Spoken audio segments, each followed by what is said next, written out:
She's the best. She is the best. Thank you. Thanks, guys. Thank you. Wow. What a... She is the best.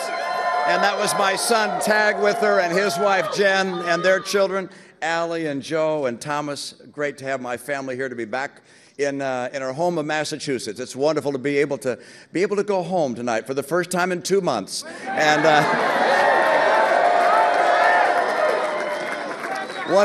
Ann said it right. What a great night. There are 3 states now tonight under our belt and counting. We're going to get more before this night is over. We're on our way.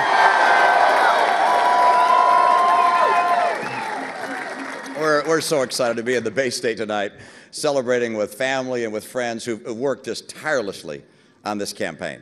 And of course, it's such an honor to have the citizens that I served as governor as part of our cause. Your support really means everything to Ann and me, and I'm not going to let you down. I'm going to get this nomination.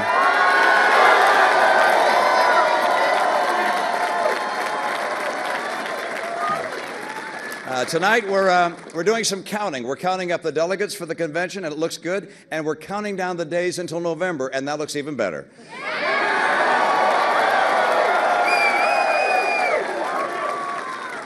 We're going to take your vote, a huge vote tonight in Massachusetts, and take that victory all the way to the White House.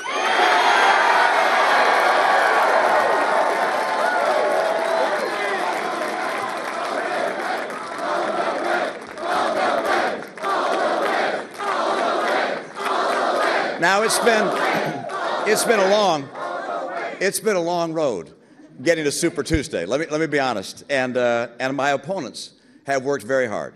I want to congratulate Newt Gingrich on a good night in Georgia, and Rick Santorum on his good night, and Ron Paul for his steadfast commitment to our Constitution and his strong support almost everywhere you go. He's got good followers. Thanks, you guys. Nice races. Now, we officially started our campaign about 9 months ago, not very far from here, at a farmhouse in New Hampshire. It was a beautiful spring day, full of hope and promise, a day that made us all recognize once again how lucky we are to be Americans. What we launched that day was an effort not just to win more votes or more delegates. It was the start of an effort to restore the promise of America, a promise that we know has been frayed by these difficult times. We've sounded our clarion call across the country, from airport, tarmacs, to factory floors, to door-to-door, heart-to-heart, face-to-face across the country. I've met with moms and dads and teachers and students and factory workers and business owners. I've listened and I've learned. I hope I'm a better candidate, by the way, for having done all that, and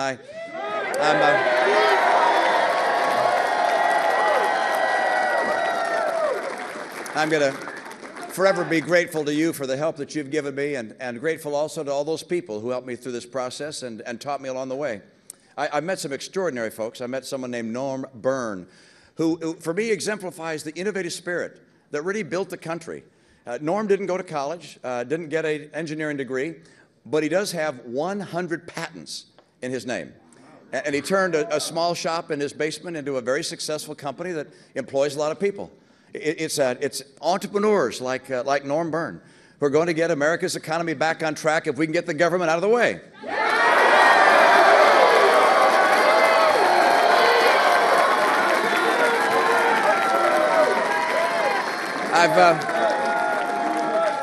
I've met parents like David MacArthur. Maybe you saw him on the Huckabee Show, whose children, in his case, have served their country in war.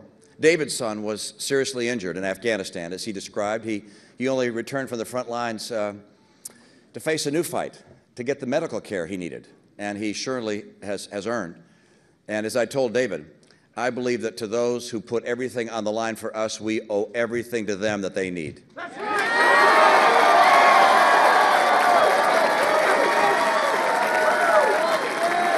You know, America's veterans, they deserve a lot better than long lines and reduced benefits. And as president, I'm going to make sure they get the care they deserve.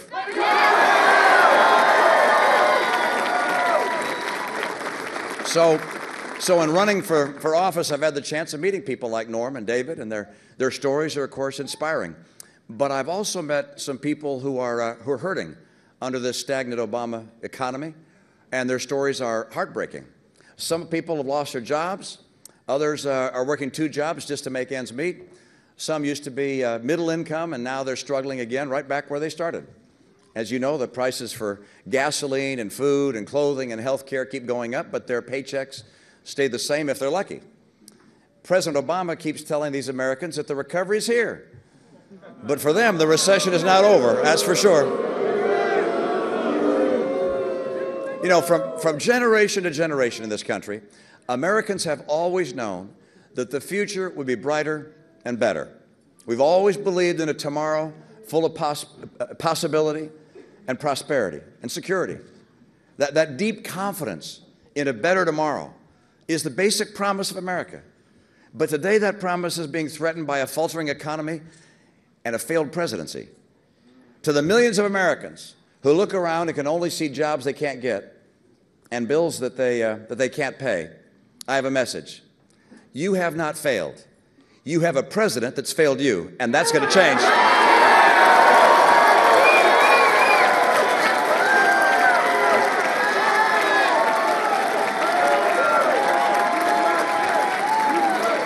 President Obama. USA, USA, USA, USA, USA. These guys. You know, when he was campaigning, President Obama said he'd create jobs. But for 36 straight months, unemployment has been above 8%. And he's also said he'd cut the deficit in half. And he's doubled it. I mean, as you know, the debts today are too high, the opportunities are too few.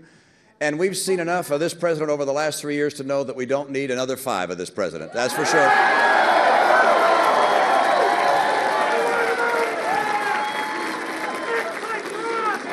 Look, I've said...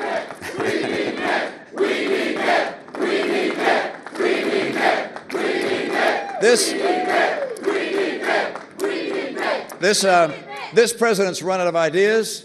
He's run out of excuses, and in 2012, we're going to get him out of the White House.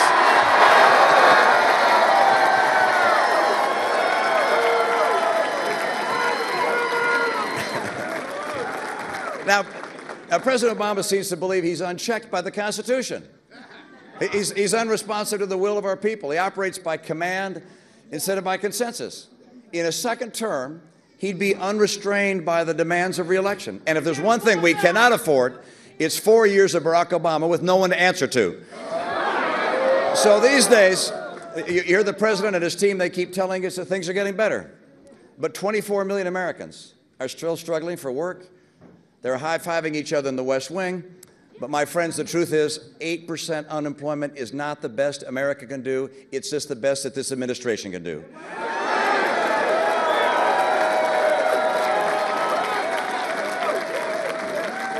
Look, when I'm president, this American economy will not be lagging behind. This American economy will be leading the world as it has and as it should and as it will do in the future.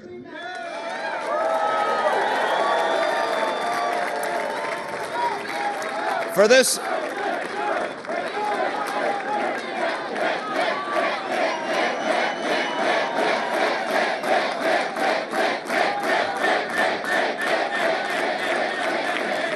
you know,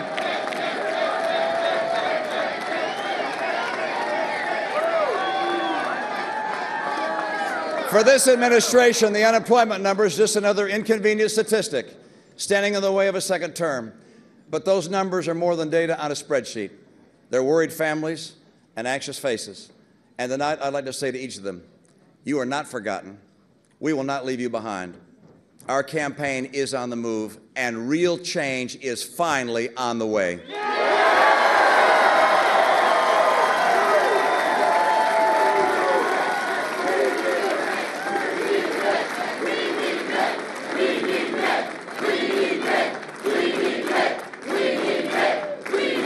These times may be tough, but our citizens still believe in the promise of America, and they deserve a president who believes in them.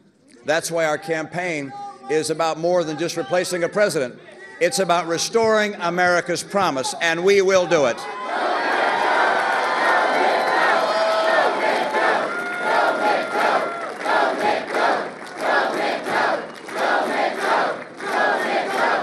We won't settle. We won't settle for this president's new normal. I'm offering a real choice and a new beginning. I have a plan that'll deliver more jobs, less debt, and smaller government. President Obama raised the national debt. I will cut, cap, and balance the budget. Finally.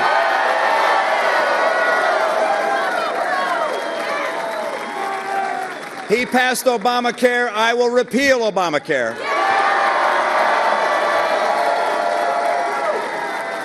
He lost our AAA credit rating. I will restore our AAA credit rating. Amazingly, he rejected the Keystone Pipeline. I will approve it. You know, he has stalled domestic energy production. I'm going to open up our lands for development so we can finally get the energy we need at a price we can afford. Look, when it comes to the economy, when it comes to this economy, my highest priority will be worrying about your job, not worrying about saving my job. And by the way, I've got a pro-growth tax plan, jobs plan that's going to jumpstart the economy. President Obama wants to raise your taxes. I'm going to cut them. That starts with an across-the-board 20% rate cut for every American.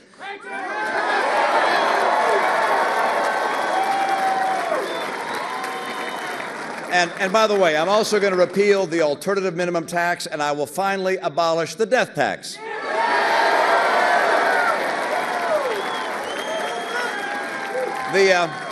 The president has proposed raising taxes for job creators. I will cut taxes for job creators.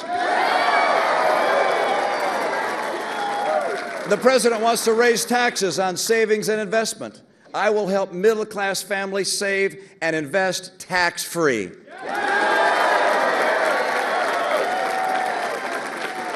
You know, it's interesting. After 3 years, this president does not have a single serious proposal for saving Medicare or Social Security. I have a plan that saves both of them, and I have the courage to put that plan on the table, and we'll win with the truth.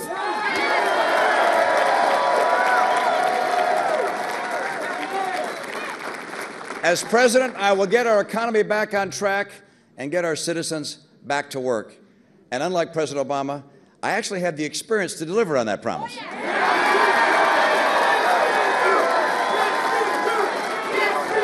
As you know, I spent 25 years in business. I've been the steward of an Olympics and the leader of this great state that we're all in tonight. I've cut taxes 19 times here. I turned a budget shortfall into a surplus. I know how government kills jobs, and yes, I know how it can help create jobs. I stand ready to lead our party, and I stand ready to lead our nation to prosperity.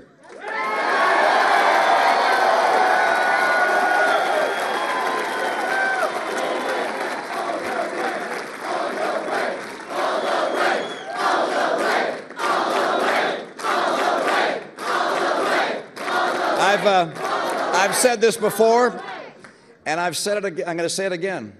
This campaign is not just about a name on a ballot. It's about saving the soul of America. And it's driven by an unshakable optimism that lies within the heart of every American citizen. We know that our future is brighter and better than these troubled times. We've been knocked down. We've been tested. But we don't accept that an America like this nation has limits. We know America's a land of opportunity. We still get up every morning and thank God that we're Americans. And we know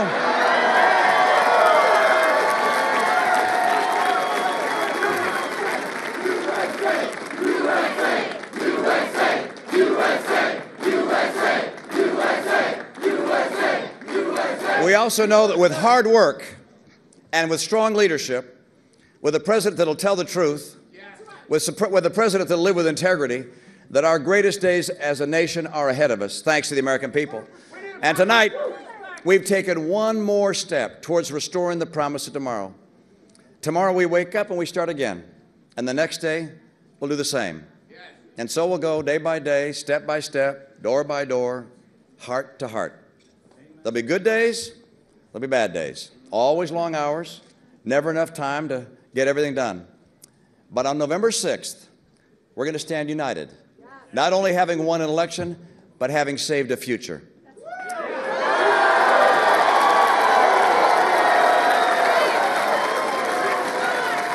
It's